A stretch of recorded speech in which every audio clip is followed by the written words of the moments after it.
ఈ వీడియోలో మనం హిందీ క్రియాపదాల యొక్క అర్థాలను తెలుగులో తెలుసుకుందాము. మరి క్రియ యొక్క డెఫినేషన్ తెలుసుకుందాము.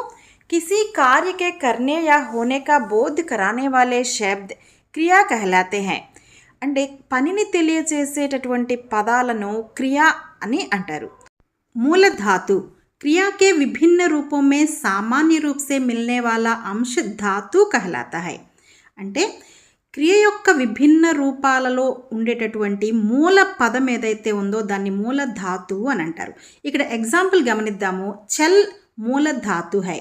ना प्रत्यय प्रयोग से चलना क्रिया का सामान्य रूप निर्मित हो गया है. ఇక్కడ మనం ఎగ్జాంపుల్ కింద చల్లనే పదాన్ని తీసుకున్నాము. ఈ చల్లనే పదము విభిన్న రూపాలలో అంటే అనేక రూపాలలో ఏ విధంగా మారుతుందో మనం ఒకసారి చూద్దాము. ఇక్కడ చల్ అనే ఒక క్రియాపదాన్ని అంటే మూల ధాతువుని తీసుకున్నాం, మూల పదాన్ని తీసుకున్నాం. ఈ చల్ అనే పదానికి నా అనేది గనక చేరిస్తే చల్నా అవుతుంది.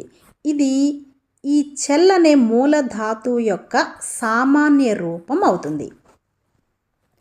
క్రియాపదము అనేక రూపాల్లోకి మార్పు చెందుతూ ఉంటుంది. లింగ వచన కాలాలను బట్టి ఈ మూల ధాతువు అనేది మారిపోతూ ఉంటుంది.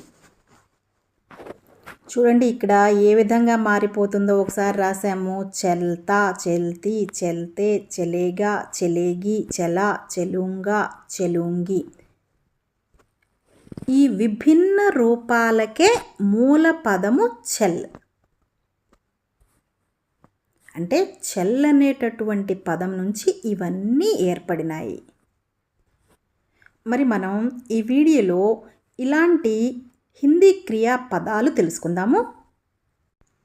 జానా, ఆనా, హస్నా, రోనా, ఉట్నా, బైఠనా, ठहरना, लेटना, जागना, दौड़ना, मरना, मारना, बढ़ना, सोना, चमकना, डरना, चलना, भागना, पढ़ना, लिखना, कहना, देखना, पकड़ना, रहना, रखना, खेलना, पहनना, छोड़ना, फिरना, खींचना, रोकना, सीखना, भूलना, समझना, पहुंचना, पहचानना, काटना, तोड़ना, निगलना, छूना, मिलना, खोना, बेचना, खरीदना, नाचना, खोलना, खुलना, डालना, जीतना, हारना, बहना, ओढ़ना, रचना, सूंघना, बुलाना, करना,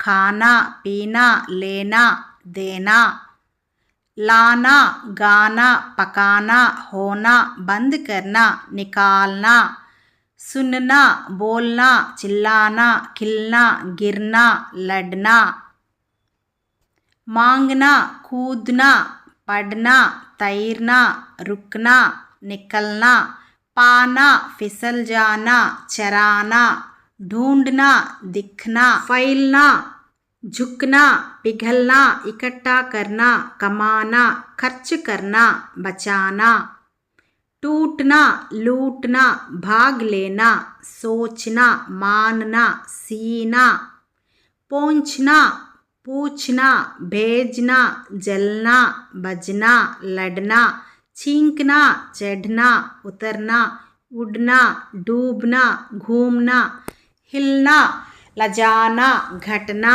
भीगना, सूखना, नहाना,